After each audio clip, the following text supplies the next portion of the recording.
Today, we pause and reflect with great sadness on the passing of Marvel Chairman Emeritus Stan Lee.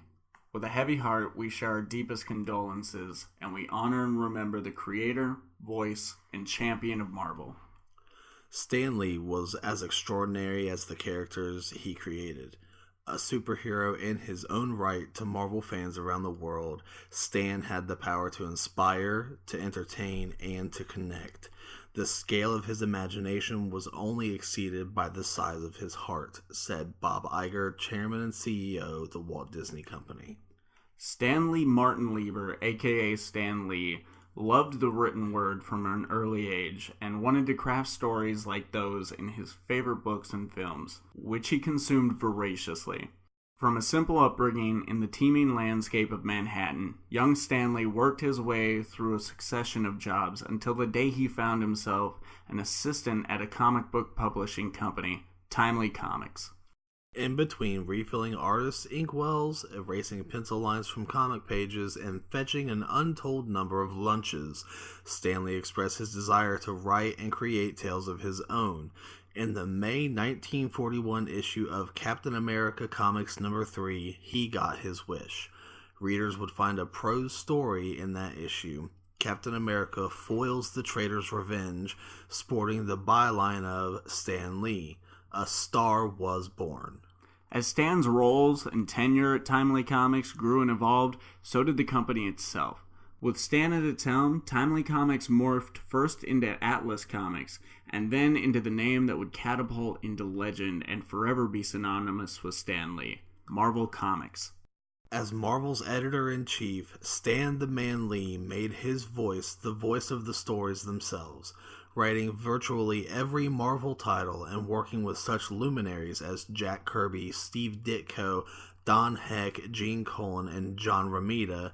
Stan began building a universe of interlocking continuity, one where fans felt as if they could turn a street corner and run into a superhero. A rich collection of characters grew out of his non-stop plotting sessions with his artists, including the Fantastic Four, Spider-Man, Thor, Iron Man, the Hulk, the X-Men, and more.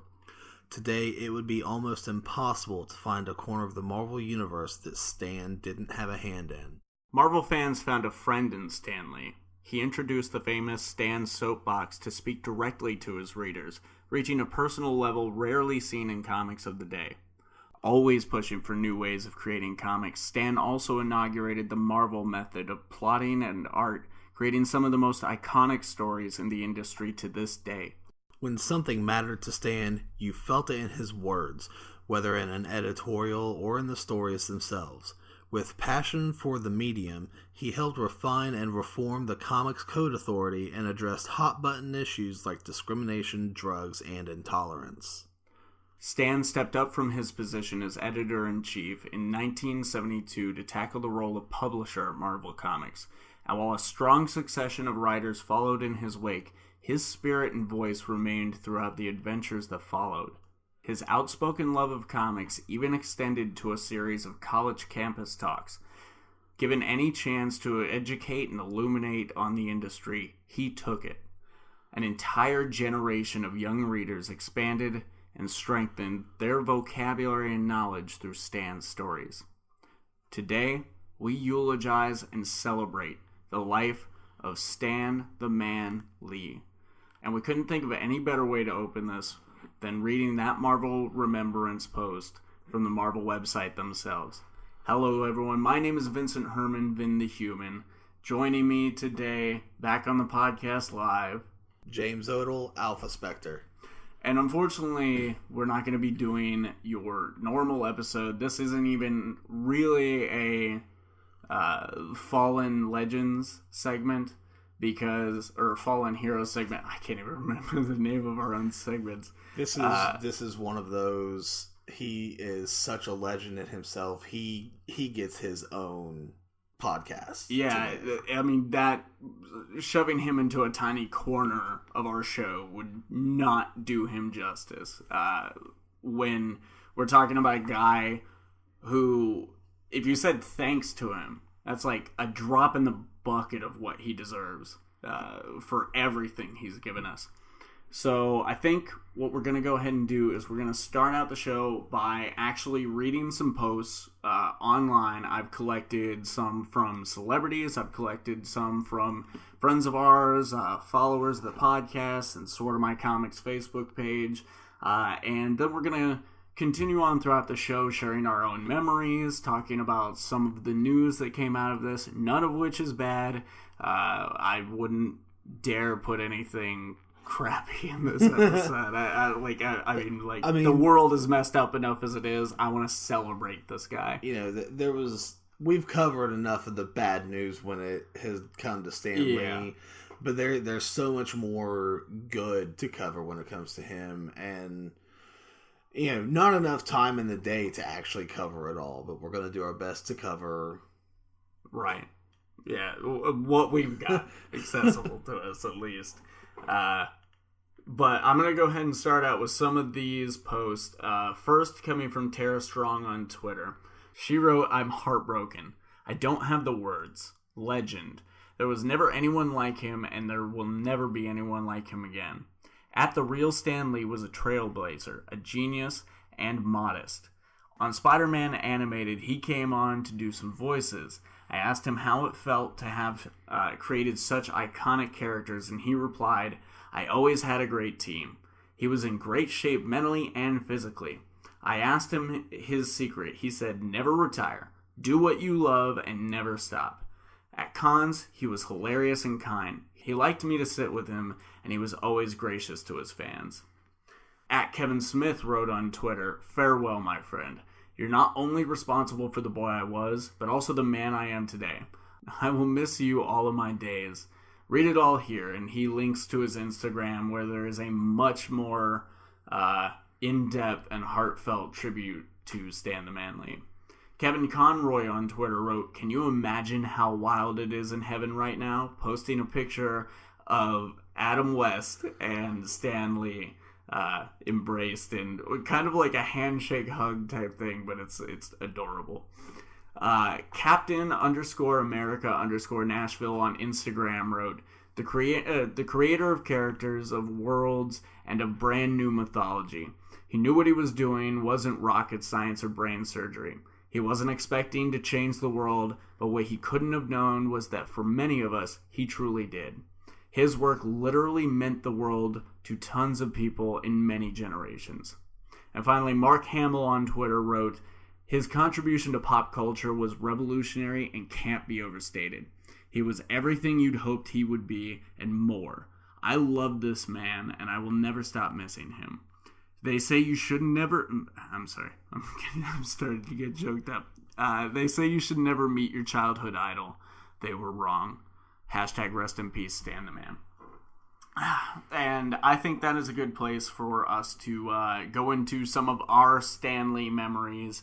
Unfortunately, I don't think we can say... you never got to meet him, right? No. Yeah. I don't think either of us ever went to a con that he attended. We did, actually, and that is the subject matter of my memory. We did. Yeah, we'll share more about our memories of enjoying his work and the things we've been exposed to. What would be the word?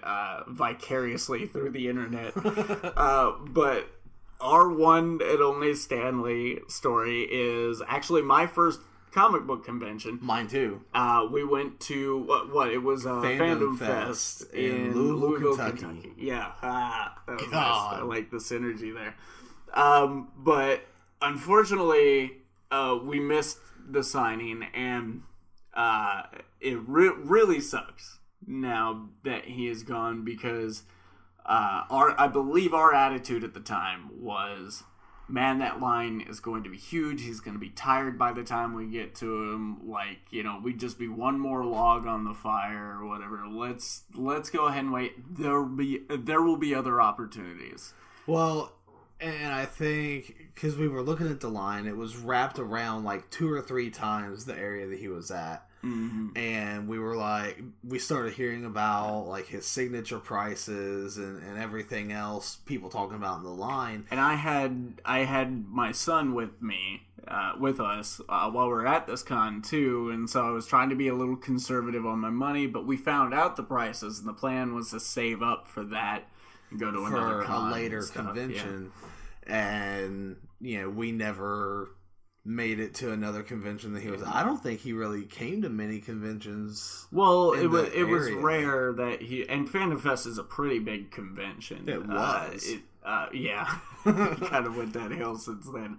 But yeah, he never really came to anything local. Well, really. It wasn't too long after that he kind of stopped going to as many conventions because of himself. It became rarer and rarer until I think it was either 2016 or last year that it was last year. Stopped. He announced that he was gonna stop going to conventions completely. No, but later in the convention, or it was the next day or something, we were going to get in line to talk to who was Norman Reedus. Yeah. And he was in this little like curtained off area. It was like the photo op area. Yeah, it was the photo op area, and it was like curtained off and like right in the middle of everything of that hall or whatever. Yeah, and you can see right through it. And so I start getting like weird, like not knowing what to do with my hands, so they're above my head, like weird, because like I'm not even 15-20 feet from Stan Lee, and he's in there talking to someone and taking a picture or whatever, but I'm sitting there freaking out going like, should I go in there? Like, what do I do? Do I say something? Like, how do I act right now? How, like, what is being human at this moment in time? And I don't know what was going through my side. Like, he had no fucking clue, like, what was going on. But, and I was reflecting on this the other day when I was thinking, like, what do I want to talk about in this part of the episode? And I was like, man, hindsight sucks, because I could have, especially the kind of attitude I used to carry back then, I could have at least yelled thank you. Maybe he would have like yelled back, eat shit, dickhead, or something. Like, I don't know, he wouldn't say that, but maybe he would have yelled thank you or something, and that would have made my entire world. Or so, just God, why didn't yelled Excelsior or something. Why didn't I have any of that in my head at the time? Because I just walked have away. Been afraid of getting tackled by all of the guards that Well, I don't think I'd get tackled. Like, maybe I was afraid to do anything, because maybe like a convention employee or whatever would have come over and been like, "Sir, you need to control yourself," and I didn't want to look like that in front of my son or something. I don't know, but none of that popped in, because what actually happened was I walked away babbling about whatever I should do. Like, what are my options here? And then we eventually just got into line, and I think I talked about it like 6 or 7 times while we were in line. Yeah. So that will always be my Stan Lee memory, is just vaguely being aware that I was like a hop, skip, and jump away from him, and it just, the energy of Stan Lee himself just destroying my ability to think. So Odle, do you have anything you wanted to talk about? Anything you thought of for this episode? You gotta have something. You can't just show up with nothing. I mean, there's been things that I've read and, statements that he's made online, interviews and all that. One of my favorites is actually just the story that came from Jim Shooter about Stan Lee. Yeah, if you want to check out the whole episode, it's our TriCon 2018 episode. It's our Lexington Con 2018 episode. We just shared stories of talking to various creators at the convention, and one of which was Jim Shooter, legendary comic creator and stuff. But, just like hearing that story, and the question was asked, Jim Shooter being famous for the Spider-Man wedding issue. Before that was even a thought, the panel with Stan Lee and Jim Shooter up there, him being asked, when are they going to get married? And him just coming off, well, that's a great question. My buddy Jim here would be just throws him under the bus without hesitation, puts him right on the spot, and it just seemed like he was just so nonchalant about it. But he knew that his team there, like one of his partners, would have the answer, would be able to, cover his ass essentially, and part of that, it's hilarious because he just straight up like threw him to the wolves and it's like buck. Sink or swim, dude. But at the same time, it also shows that he had such a good relationship with the people that he worked with every day that he knew that he could pass the buck on that one. Yeah. And they would come out ahead. Yeah, and we wouldn't even have that wedding issue if it wasn't for, maybe it would have happened eventually down the road or something, who knows, but we wouldn't have had that specific carnation anniversary. If it wasn't for that interaction, because as Jim Shooter told us, it was that forced his hand, because he knew if he didn't give the right answer, that they wouldn't make it out alive. Yeah. So inadvertently, we have Stan Lee to thank for that issue coming about when it did. It could have been one of those things where he easily could have said, no, it's not going to happen, or, it's in the works, or it may, he could have given a very nonchalant answer himself, but just the synergy that it seemed the two of them had made history, essentially. And I think another good thing to bring up is, as far as our exposure to Stan Lee and our memories with him and stuff, is that, especially being, I guess, elder millennials is what you could call us. But growing up in the 90s and stuff, we were exposed to Stan Lee through various different means. As I read off in Tara Strong's tweet, he did make a few appearances on Spider-Man. And even before hearing his voice on there, I remember it always saying real big during the credits based on characters created by Stan Lee. Yeah. And it would, of course, it would say Stan Lee real big. But, there was that episode where he gets saved by Spider-Man. Was it was it the same episode where the Iron Spider came in? Not, Spider Armor. I think it might have been. Yeah, I think I remember him being in that episode. It's been a long time since I watched the show, but that was the first time I was like, "Oh shit!" Like, okay, who's this guy? People are making a big deal about. Because before then, I had no clue. So he first came to me as a voice connected to the great Spider-Man. Because of course I was reading Spider-Man. Right. And as I've told the story. On here, my comic origins date back to me being poor and going and taking like whatever couch change I could find to buy candy to legitimize my walking around KB Toys with a comic book in my hand. So, of course, for me, it started with Superman, but the second character I picked up was Spider-Man. I'm trying to think of who my first Stan Lee character was, and I'm pretty sure it was Spider-Man. And it was some older Spider-Man from like the 70s that I found in that tub of my dad's. Yeah. The one that we still can't find that has like there's old Spider-Man. I'm real upset about that because I wanted to get my hands on those when I had the comic shop because you were offering them and I wanted them. Yeah, well, I mean, and adjacently anyways, you've experienced Amazing Fantasy number 15 because I've reviewed that on this podcast. That was the first Stan Lee story that I read, and I believe I capped that review with it holds up just as well today as it did then, and everything in that issue is everything people know and love about Spider-Man to this day. Mm-hmm. Like, I mean, just that one character that he created, and you can apply this to all the others as well, but all of those elements are still there. Those characters will always carry what he instilled in them from the beginning. Even transferring it over, like, through the decades and into different forms of media, like the animated show, even the games and everything else. He created this person, this indomitable character. You can't... it can manipulate. Be embodied by so many different people, as we've seen over the years. And now we've got the Spider-Verse, and so there are so many different versions, but that the lightning original rod, Peter Parker is Peter Parker.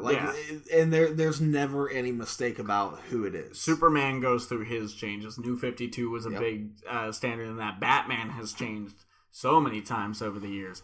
But Spider-Man has always been Spider-Man. Thor has always been Thor. Except for when he became a huge drunk. The Fantastic Four have always been the Fantastic Four throughout certain years to their detriment. But these have always been standards, and they started with him. So I think it's time to maybe go ahead and read off 5 more posts, and we'll go into our first Stan Lee related news story of the day.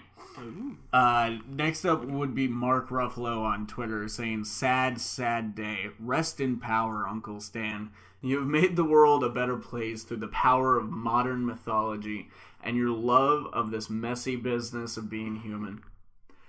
Pratt, otherwise known as Chris Pratt on Instagram, said, "Thanks for everything, Stan Lee. What a life, so well lived. I consider myself extraordinarily lucky to have gotten to meet you and to have played in the world you created." This one is a long one, but I felt like it was so important. Jim Lee shared on Instagram, "Stan Lee gave so much to so many, but to me, a shy, awkward kid growing up as an immigrant in a strange new world, Stan Lee gave me the greatest gift of all. He gave me a place to escape into. An endless, imaginative playground filled with the most amazing, fantastic, and uncanny heroes ever. And through these characters, Stan Lee gave me my childhood and showed me a value of being different. To embrace heroism and shun prejudice. That it was cool to want to be the good guy, and that there was a price for not standing up for the downtrodden, the oppressed, the little guy. And in these life lessons, whether learned on the streets of Brooklyn or in the antimatter depths of the negative zone, he taught me the truest measure of a person was not defined by their powers, but by the strength of their virtues and their commitment to truth, justice, and tolerance. Even till recently, Stan was still out on the Comic-Con circuit, tirelessly showing all of us how it's done. Most importantly, he reminded us that the most epic stories can be told with the simplest of tools, and that our dreams and ideas are the keys to creating a better future. Face front, true believers, was one of Stan Lee's classic proclamations. In today's times, we could all heed the optimism and faith his words inspire." Topher Grace posted a picture of Tobey Maguire and Stan Lee from Spider-Man 3, and the quote from that moment that said, "I guess one person can make a difference," which is probably one of my favorite quotes from all those movies, even though it's a less... Topher Grace posted that? Yeah, or Topher Grace. Maguire? No, Topher Grace posted it. Really? Yeah. And finally, Tom Holland wrote on Instagram, "How many millions of us are indebted to this guy? None more so than me. The father of Marvel has made so many people so incredibly happy. What a life, and what a thing to have achieved. Rest in peace, Stan." I'm trying really hard not to cry in this episode. And that's going to go ahead and lead us into our first story of the day, which is, and you may have seen this headline roaming around but not actually looked at the contents of it, and that headline would be, "Fantastic Four director says he let Stan Lee down." Now, while that may be juicy, and you may pass over that post or that article and go like, "Yeah, he did. I agree with that. Now I'm on to the next part of my day." You really got to check out the post. It was it was a Twitter post from director and co-writer of that film, Josh Trank, with a photograph. The photograph says, "Hi, Josh. Yeah, I guess I'm okay. At 92, it's hard to know. Hope a kid like you is okay too. Stan." This being a letter that Josh Trank had received from him. And the caption to that post says, Though you can say I let him down, Stan Lee kept in touch. Today we say goodbye to one of the greatest creative icons in history. Someone who always reminded us his humanity was not a secret identity. Rest in peace, Stan. So you see from this post that most people use to shit on Josh Trank, there was still a mutual appreciation between them. Him receiving letters and keeping in touch with him up to that moment, even though you could say he just ruined his characters. But that's the thing about Stan Lee, though, and his creations. You can't ruin them. You can put out a crappy Fantastic Four movie, but guess what I picked up as soon as their number one came out? Fantastic Four. Mm-hmm. Those characters will survive. And it also just shows the warmth and appreciation Stan Lee shows for everyone he's connected to. It doesn't matter who you are or what, where you come from, what you're about. Stan Lee was always one of those guys. He was your pal. He's always going to say hi to you. He's always going to shake your hand and accept you, whether he knows your name or not. He knows you know his. Yeah. Yeah. So, and that's what I've been hearing from a lot of the stories that people have been sharing on podcasts or in tributes, 4 of which DC did. They actually released a DC Remembers Stan Lee because he does have ties to that company, and he has ties to DC. He has ties to Image. He has ties to Boom. And even if he didn't, I don't think it would matter. I feel like DC and all those companies would still be on the forefront of going like, look, this man was a legend. He made comics what they are. I was gonna say he's one of the main reasons that comics are what they are today and why they're so prevalent in today's society. Yeah. Without his creations, we wouldn't have the Marvel Cinematic Universe and it's not, as we know it. I was going to say, it's not even just his creations. It was his vision for what they could be, a connected Marvel Universe, which is something he introduced to the comics industry. Because, yes, Superman's the first superhero. Yes, Batman came shortly after. And these two will always remain, like, Kickstarter legends, but you also have to remember at that time their stories were all over the place. Superman got so out of hand they had to kill the multiverse to get his powers in check. Nothing like that really happened with Stan until recent years when Marvel, basically after Stan sold it. Yeah, when he kind of stepped out of running things, they're like, let's just fuck it up, guys. Let's fuck it up. Let's reboot it every 5 years, and that's growing less and less. But he introduced what a connected, solid, continuity-driven universe could be. As Marvel's editor-in-chief and stuff, and of course Kevin Feige taking that and putting it into the movies and stuff. Was just one of the many gifts Stan Lee gave to the comics industry, to us as fans and everything. The other 3, and this surprised me. It didn't necessarily surprise me that they showed tribute to him on their program DC Daily that Monday, the day it had happened. But they paid tribute to him twice more this week. Really? As of recording this is the Saturday after his passing. In Fridays and Wednesdays, I believe they paid tribute to him throughout the show and stuff.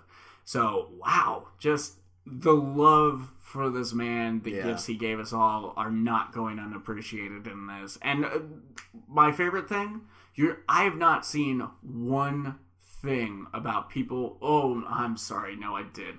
Someone, Armie Hammer, the actor Armie Hammer, posted this shitty tweet about how, I can't remember the exact quote, but it was about how everyone's loving tributes to Stan or pictures of them with him. Like, kind of shitting on people for including themselves in their tribute.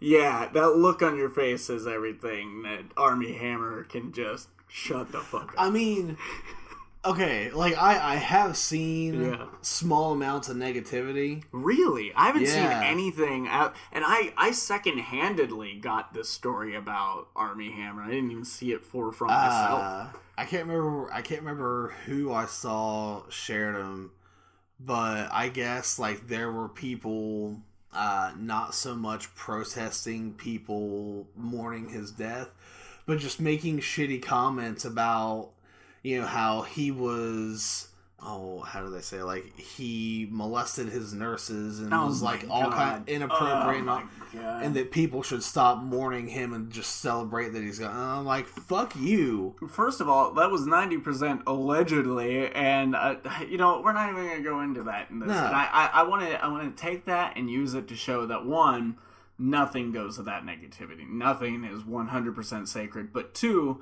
that at least in my spectrum, I didn't even see that. The overwhelming love for Stan and his work way overshadowed anything negative I could have come across. What I saw was someone had shared a screenshot from something. It was, and I'm sure they teared that apart. Oh my god! Post. Like they said some things that should happen to this person that are very painful. Yeah, I believe it. I believe it. Okay, so let's go ahead and dive back into some of these screenshots, see what some other people... See what else can make us tear up a little bit. Because so far, that's what's been killing me the most, is these posts.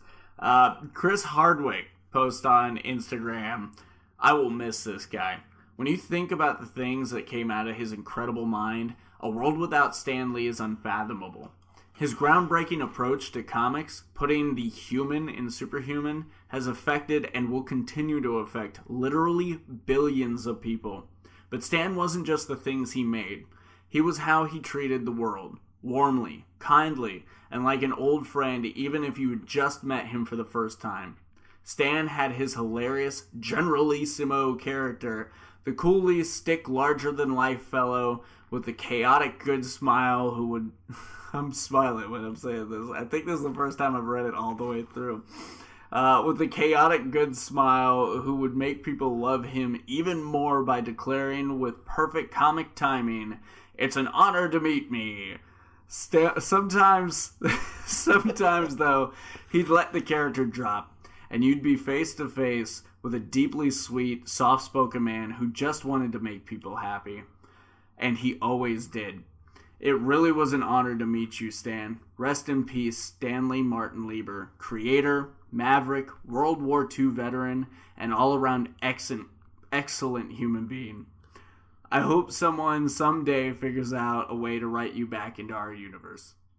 And I'm about to fucking cry. I really am about to cry with that one. Shadrick_Duckett25, listener of the show and supporter of Sorta My Comics, wrote, "I am honestly speechless. I've been dreading this. It's so sad to see you gone. Rest in peace to a legend. Thank you, Stan Lee, for making my whole childhood amazing." I think that's why I selected that one, was because of that last line, making my whole childhood amazing.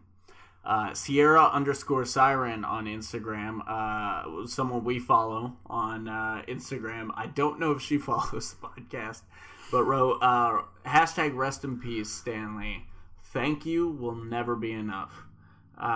Give Spider-Man hand signal in those little star things. Robert Downey Jr. on Instagram wrote, "I owe it all to you. Rest in peace, Stan." And he really does. And Simple Interesting Visions, friend of the show, created by our very own Dr. T. Neil, Travis Neil Herman, wrote, "There are no words to describe the great loss we are all feeling. We can only take comfort in knowing his essence will live on through his creations. It's evident that most of our aspirations and dreams would not exist without Stan the man. We all have more to thank him for than we know. Excelsior." A lot of really, like, aside from Chris Hardwick's there, short but intensely poignant and powerful. All absolutely. Of those posts, and yeah, I'm like, I don't know if I'm going to make it through the next set of those. Like, man, Hardwick really, really hammered all that home. Encapsulated him perfectly.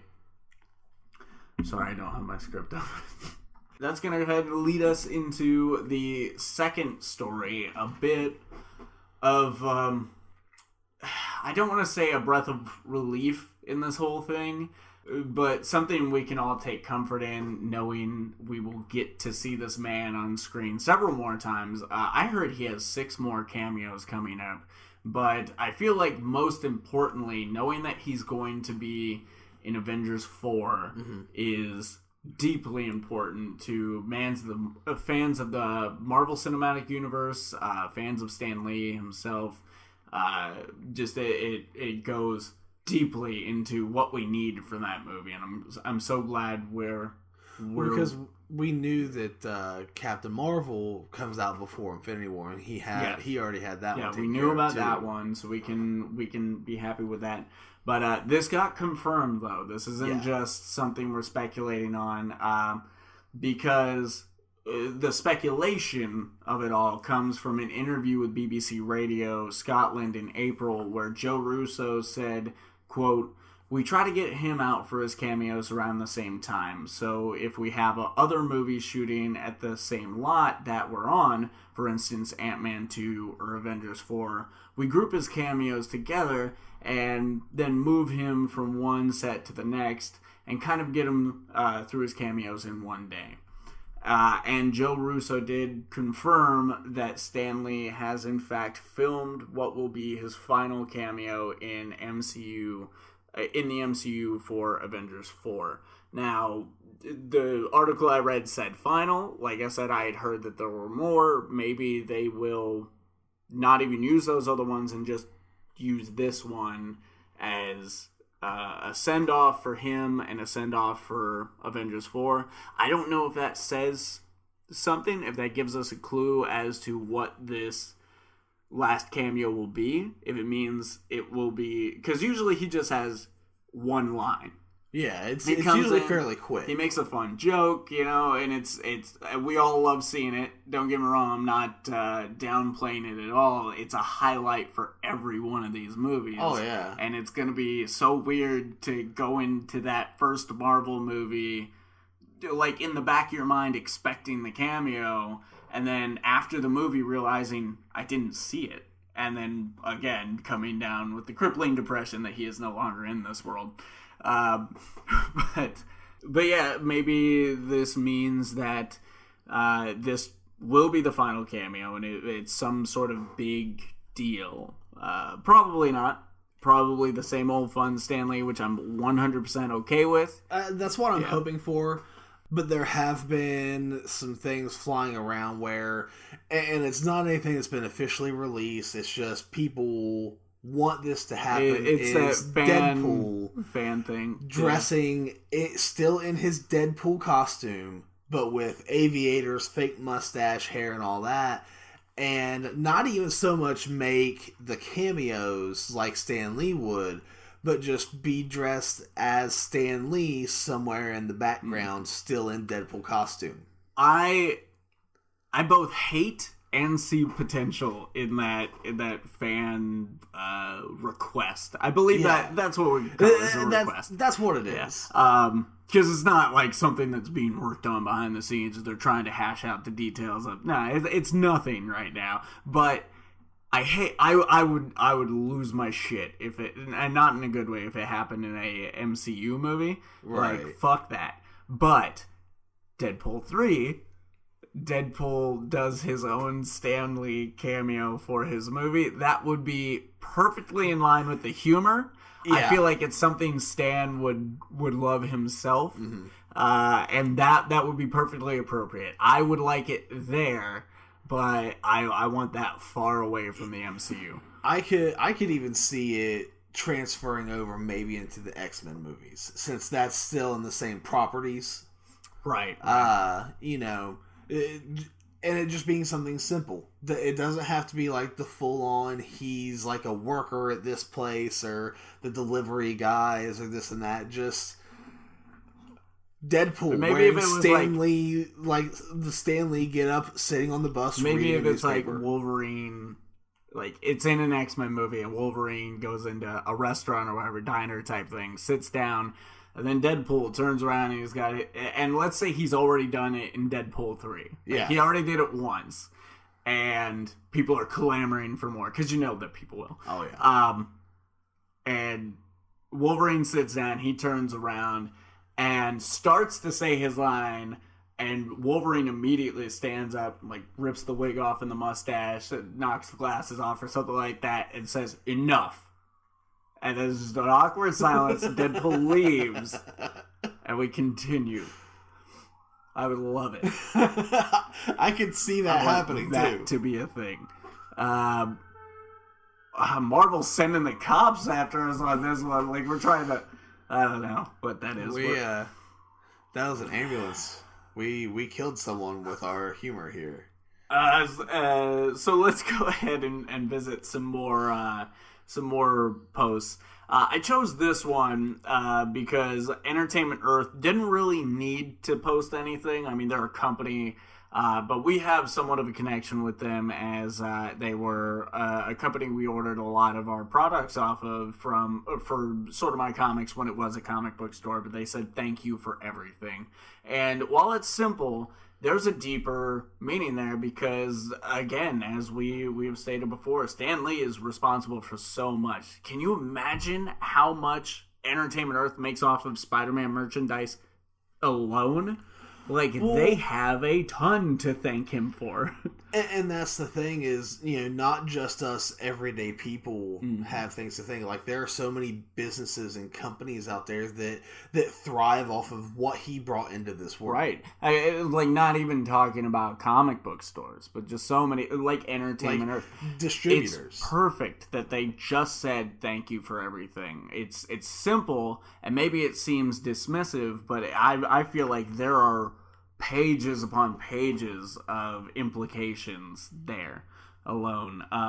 Marnie Rydell, a friend of the show. I don't believe she listens, but she has actually appeared on before if you want to look up that interview. She posted with her husband Tom tagged in the post, "I'm completely heartbroken to hear of Stan Lee's passing. What a talented, lovely man." Dynamite Comics posting on Twitter, "We're incredibly saddened by the passing of Stan Lee, one of the true greatest of the..." We're gonna pause for this fucking train. I'm not doing, like, we'll keep those sirens in, but I'm not doing the trains. They're not getting their screen time. Fuck you, train. Dynamite Comics writing on Twitter, "We're incredibly saddened by the passing of Stan Lee, one of the true greats in the history of this wonderful art form / industry. Always a champion of comics to the wider world. His stories and reputation will live on, continuing to inspire generations yet to come. Nuff said." The Russo brothers tweeting, "Thank you for filling our childhoods with such joy. You will be dearly, dearly missed." Chris Evans writing on Twitter, "There will never be another Stan Lee. For decades, he provided both young and old with adventures, escape, comfort, confidence, inspiration, strength, friendship, and joy. He exuded love and kindness and will leave an indelible mark on so many lives. Excelsior." And finally, Spider-Man on Twitter, the Spider-Man movie account, posted a quote from Amazing Fantasy 15. I believe it's the very last thing in the very last panel, and said, "And so a legend is born and a new name is added to the roster of those who make the world of fantasy the most exciting realm of all. Rest in peace, Stan Lee, 1922 to 1928. And I just got chills on that because while obviously Stan was bolstering his new creation and trying to get everyone excited about the future of the legendary Spider-Man, this quote now, to me at least, feels like it's about Stan Lee. 100%. And God, that's just so beautiful that the thing that really kicked off Stan Lee's legend is the perfect send-off. And yeah, that's just beautiful. Beautiful and poetic, and god damn, just so Stan Lee that it would come around like that, you know? Next, we're going to go ahead and talk about our favorite Stan Lee cameos. Like I mentioned earlier in the episode, we didn't want to burn this bridge too early. We wanted to make sure you stuck around for this one. Yeah, and actually, had I thought about this, I gotta make sure that's the next one that I opened up. But I actually took a screenshot of a post someone made on Instagram, and it basically lists all the cameos. And I figured we'd go through these one at a time, and then we'd pick our favorites. Get a little refresher course going. I need this. Now, I need this. Like, this is MCU. Let's keep this to the MCU, because he has appearances in, like, the Fantastic Four films and Deadpool and stuff like that. And those are fun, but I don't really feel like any of them stand out above the MCU appearances. I mean, I do kind of like his role, and it was a role. It wasn't so much a cameo in the Fantastic Four film. Yeah, where he was what, the door guy. This is true. Yeah, he was the door guy. He shows up a couple times. So he actually was a member of that film. It wasn't just a Stan Lee cameo, him being someone for a minute and then we never see him again. He was recurring in that. He was a part of that world. And I think that's the only film. I think he was in the second one as the same role. I barely remember the second one. I think I've seen it once. But that's the only time that he's had like a lengthy role in a Marvel film. Yeah. So let's go ahead and go through these. First, we have Iron Man from 2008. He played Hugh Hefner's double. Yes. Then The Incredible Hulk, also 2008. A Lover of Soda with Hulk's blood in it. Mm-hmm. Remember, that gets shipped out all across America. Then appearing again in Iron Man 2, 2010 as a Larry King double. That was the wrong way. Returning in Thor 2011 as the man who tries to move Thor's hammer using his truck. Yep. This is a good one. Captain America, the First Avenger, that same year, an elderly general. I can't really remember the moment. He reprises that role as well. No. Maybe he does. He reprises it in, I think, the Avengers film or something. Well, no, not Avengers, because we're about to get to that one. But we'll revisit that later. Avengers 2012, a man being interviewed on television who didn't believe in superheroes. Remember that? Yeah. Iron Man. Nope. Again, I went the wrong way. Iron Man 3, 2013. He is a beauty pageant judge. Yeah. Thor: The Dark World, 2013. A mental patient. I don't remember that. It's Thor. The problem of Thor: The Dark World. I vaguely remember the movie. Captain America: The Winter Soldier, 2014. A Smithsonian security guard. Yep, I remember that one. I think he steals his suit or something. Yeah.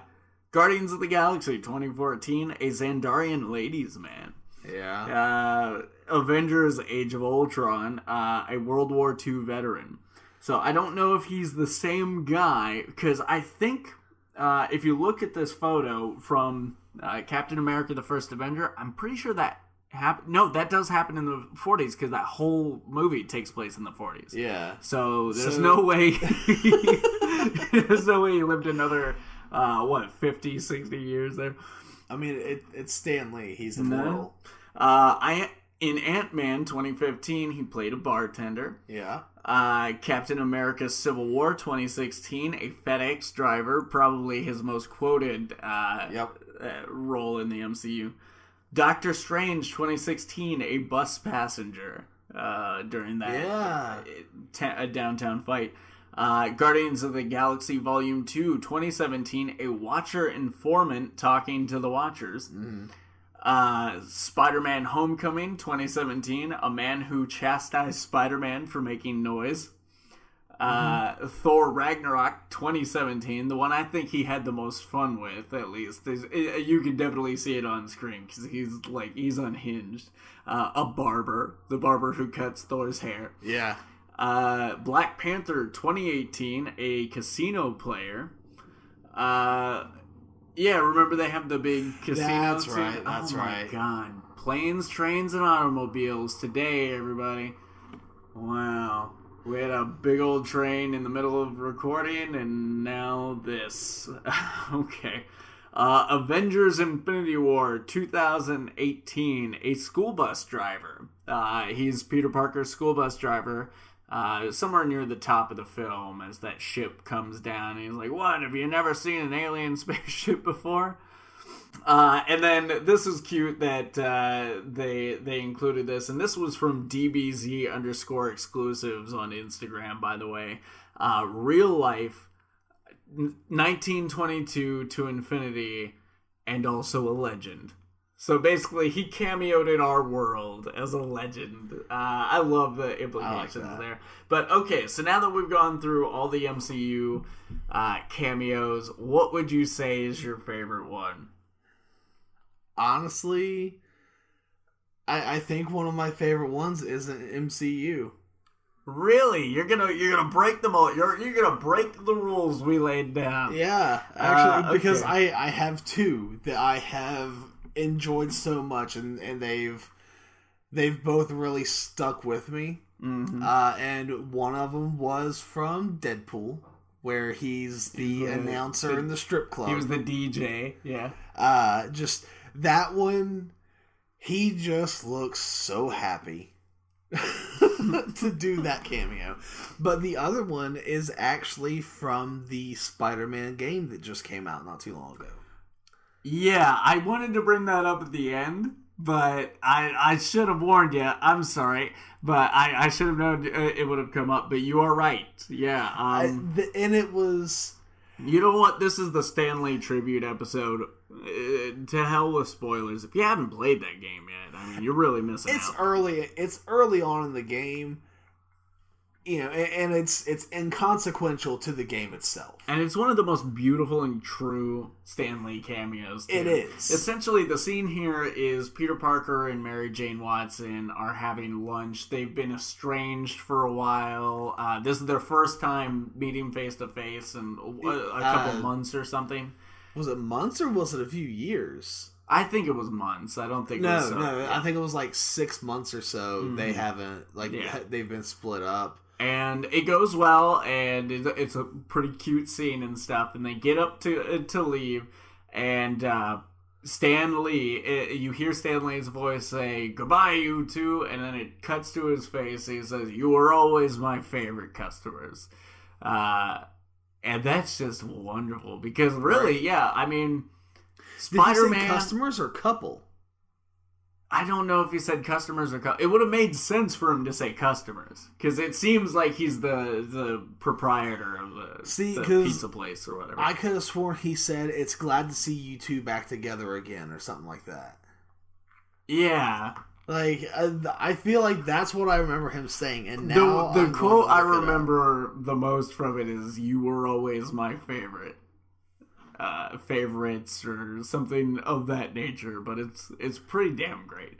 And I feel like that's the point here, is that's what he says, is "You were always my favorites," obviously talking about Spider-Man, but I guess we'll Google it here. Odle on the interwebs, looking up this piece of news or quote or whatever. Wow, they've buried this one apparently. It's "Love seeing you two together again. You always were my favorites." Okay. And that in itself, this is Stan Lee talking to two of his creations, like, yeah, you know, two of the biggest parts of his world. And yeah, it was just nice to see him be able to interact with them, even though it was in a game. Like, that was such a touching moment. Yeah, I mean, I think it's right up there with that Spider-Man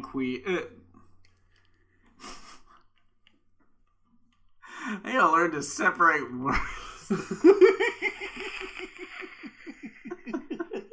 Because I started to say Spider-Man 3 quote, and I just kind of smashed them together. That Spider-Man queef. So stupid.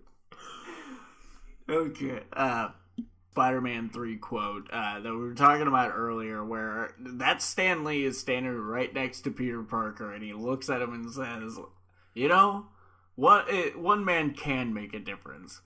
Wow, that's just beautiful. Like, if there's one more thing to love about Spider-Man 3, that is at least that moment. Yeah. Nobody could deny that. Me, I'm gonna go ahead and play by the rules. Okay? Because I got ones outside of it, too. Mallrats, I could obviously talk about that one. That's not Marvel. Like, that's not comic book. Well, that's a cameo. I suck comic books. It's a cameo. Anyways, there's so many great ones here. I remember the first time I saw the Hugh Hefner's double, I laughed my ass off. I was like, oh my god, that's wonderful, that's perfect. When he breaks his truck and he leans out and goes, did I get it? That's great too. Man, the Smithsonian security guard is funny. I think my favorite one, because it got the most reaction out of us. I remember when we were in the theater, we saw this, and we just lost it when we saw it. The Watcher Informant. Yeah. Because up to that point, there was so much fan speculation. Is he a Watcher? Why is he, like, if this is a connected, continuity-driven universe, why does he keep showing up as different people in different places and stuff? Is he a Watcher? And we never really got a definite yet. I think now Kevin Feige did say something about him definitely being a Watcher. I can't remember. Don't quote me on that. But at least this gave us some idea that he is connected to the Watchers. And I feel like that added so much more flavor to these movies and his cameos and stuff that even if it wasn't my favorite, I would say it was hands down the best. It's an important one. It's an important one. I would think it's the most... it's the most flavorful, like I said. I absolutely love the barber one, because that is such a different cameo, because it's not just him going like, here's a funny line, true believers. He really seems like this evil barber, and he's unhinged, like I said. I love it. There's a couple that kind of got left out there. That, thinking back on it, another one of my favorites, it's not unfortunately MCU, because the Amazing Spider-Man I was going to say movies, nothing MCU got left out there. I think Ant-Man 2 got left out, maybe. The Amazing Spider-Man, where he's the librarian, he has the headphones on, everything's going on behind him. I loved that scene so much when I saw that in theaters. That was so wonderful. Because Lizard and Spider-Man are fighting, full-on fighting, throwing tables. Destroying this fucking library. A table damn near hits Stan Lee before Spider-Man catches it, slings it back at the Lizard. That's amazing. They bust through the wall. They don't even come through the door. They bust through the wall. It's amazing. That is a pretty damn good one. Yeah. Good call. Like, I got to thinking about that, and it's like, that was, to me, one of the best and most entertaining. I also, and it's simple, and he doesn't get a line or anything, but I love the cameo in Spider-Man, the first Sam Raimi film, where he saves the boy from the falling debris. Like, he gets... Or, no, it's not... Spider-Man saves the boy. He moves a woman out of the way or something. But he saves someone's life. And, like, I love that because it's like, this time Stan got to be a hero. Like, in his small way, his everyone can be a hero way, which is something he preached to his fans and everything. I love that he got to, like, visually show that example. And then another one that I just remember from Daredevil, where Daredevil he's about to walk out into the street, and he's just... That's a great one, too. It kind of bums me out that list was only MCU, because we have quite a few... I thought about looking up an entire list, but I was like, that's going to be a long segment. Yeah. But here we brought it up. So, we're going to go ahead and take a look at 5 final posts before we do a little bit of a send-off. Again, leeching off of Marvel, but why not bookend it that way? Let me get back to that folder that I put together for Stan. Let's see here. Okay, I believe it was... Yes. Okay, I only have 4 more. I'm sorry. I don't know how I did that. I must have read one extra earlier. Probably. Yeah. Because it did say 25 in this. But Joss Whedon posts on Twitter, Stan Lee created a universe where if a character was beloved enough, they could never die. Now that's thinking ahead. Thank you for so much of my life. You'll never not be in it. Anthony Mackie, who, if you're not familiar with that name, plays Falcon in the MCU movies, posts on Twitter, you were a man before your time. Now it feels like you're gone before your time. Sorry. I just started to tear up on that one. Rest in peace, Stan the Man. Thanks for the laughs and words of support. It's an honor to live in your universe. # Marvel Knight. Jeff Johns posting on Twitter, quote, and now, until we meet again, may the blessings of Asgard be showered upon you. Stan Lee, Baldur the Brave. Thank you for sharing your genius and your heart with the world, Stan. DC Comics posting on Twitter. He changed the way we look at heroes, and modern comics will always bear his indelible mark. His infectious enthusiasm reminded us why we all have loved... why we all fell in love with these stories in the first place. Excelsior, Stan. And that was the last one I had, and that was a perfect way to end it. I knew I would full-on cry at some point during this episode, and goddamn it if I didn't right at the fucking tail end. So, not afraid to say, when I got the news, I sat down and I cried at work. I was in the middle of work. You were in a much more precarious position. Do you even want to share that? Do you want to... I was on a shit break at work on my phone. Leave it to us to also make it classless at the very end of this thing. And I was just scrolling through and I saw a post. And I can't even remember. It was in one of the groups I'm in. And someone was like, is the news about Stan Lee true? And I'm like, no. No. Yeah. So I started going through different things and looking stuff up, and I'm like, son of a bitch. And then I started getting blown up. My phone started going off, people messaging me, and I messaged in the group chat that we have. Before I went on break too. So just moments later I saw that, and so that was just my whole break. Yeah. Was just absorbing that. I had 15 minutes to take that shit in. That was me. I went into the warehouse and I just sat down and I just had this far away look on my face.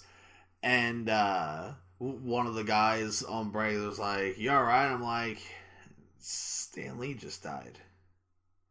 Yeah, and I bet his reaction was like, oh shit, that sucks. That's something I got at work. Yeah. Yeah, I mean, at least they knew who he was. Well, yeah. I mean, he's like a Hulk Hogan or a fucking Superman like that. Everyone knows Stan Lee is. Even if you never taken in his work, you know him. Yeah. Yeah. He was that power. And that's why what I've been posting is not rest in peace, but rest in power. I actually kind of stole that from someone on Instagram, but yeah, I felt like it said the perfect goodbye was rest in power, because that is what he will be doing. Yeah. He'll never not be felt. I've been listening to the Fat Man on Batman tribute episode, and Stan Lee was like, look, I'm gonna be forgotten, but fucking 100 years down the road, nobody's gonna know who the hell Kevin Smith is, but 200, 300, 400 years down the road, there's gonna be Stan Lee lore, you know? Oh, yeah. He's a legend. He's never going to be forgotten. And, so in the spirit of not forgetting Stan Lee, I figured we would play one more remembrance from Marvel just watch this together. I don't know if you've watched this video. I know I sent it in the chat. We're going to go ahead and watch the Marvel Remembers the Legacy of Stan Lee video, which you can watch on YouTube. It's still trending. It is in the top 50 trending. I believe when I first saved this, it was in the top 10. I wouldn't have been surprised if it got to the top 5 at one point, but we're going to go ahead and watch this, and that'll be our goodbye. So from all of us here at Sorta My Podcast, Subject to Change Entertainment, on behalf of Boba Fett and Dr. T. Neal, thank you very much for listening to this. We're not going to do the normal check us out on all this shit. You want that, listen to a regular episode. Listen to the next episode, or literally all the other ones. This is about Stan the Man. This isn't about us today, guys. Yeah. So we're going to go ahead and play this and say our goodbye and cue the outro music. I'm Stan Lee. I've been writing stories for the young generation for the past 30 years. During this time, I think I've learned a lot about what young people think. More importantly, I think I've learned a lot about what young people are.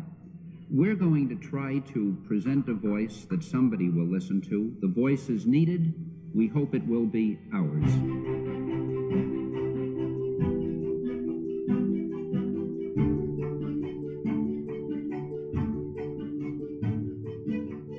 Excelsior! Ladies and gentlemen, the one and only Mr. Stan Lee.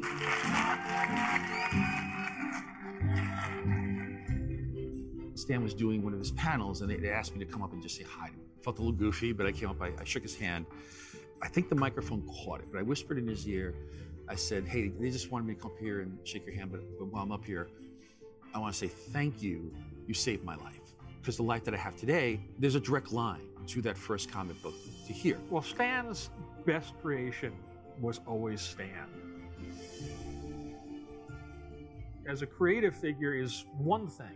Stan, as a personality, was able to somehow tap into his own larger-than-life, self-effacing and self-aggrandizing at the same time personality. As I would describe it, that P.T. Barnum aspect of him, it's just something he infused the group with, and it's something that the people who followed him have been able to kind of keep that energy going. I think Stan Lee is going to be an icon, what he represents, what he was able to accomplish. He built American mythology because stories are really what stay with us.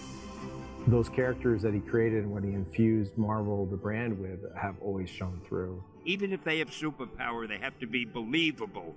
What they do has to be what any normal person would do in those situations. And the idea that he championed all kinds of different voices, all kinds of points of view, and the concept of diversity and equality and conversations about, social politics, all these things he had been doing for years. And now it's at the forefront of everything that we talk about. I just think he was just connected in that way, and he was connected to who his true audience was and who he was really writing for. He complemented that with always being hopeful, with his own first-person personality of being Stan. My earliest memories of Stan were reading those soapboxes. You felt like he was talking directly to you and no one else. What I didn't realize was that there was a kid behind me at the candy store reading the same thing, feeling the exact same way. His ideology was very clear. It was very black and white, how to be good, how to treat people equally. And that's a really powerful impact, to lean into the light as much as you can, even if there's darkness all around you. In writing the soapboxes, I used to just talk to the readers, anything that came to my mind, just to make the books not seem like something cold and aloof and something you buy and you throw away. I wanted them to feel buying a Marvel book was like visiting an old friend. Without that, we wouldn't be experiencing the success we had today. People like that, creative geniuses like that, you can't help but walk away learning lessons. They have a way of delivering messages that, just resonate with those of us who have followed his work and followed the characters he's created. He made it feel intimate and that anybody could belong to it. We're really lucky to have him really define us, because it's really given us something to move forward with. There will never be a world without Stan Lee. He's the heart of the Marvel Universe.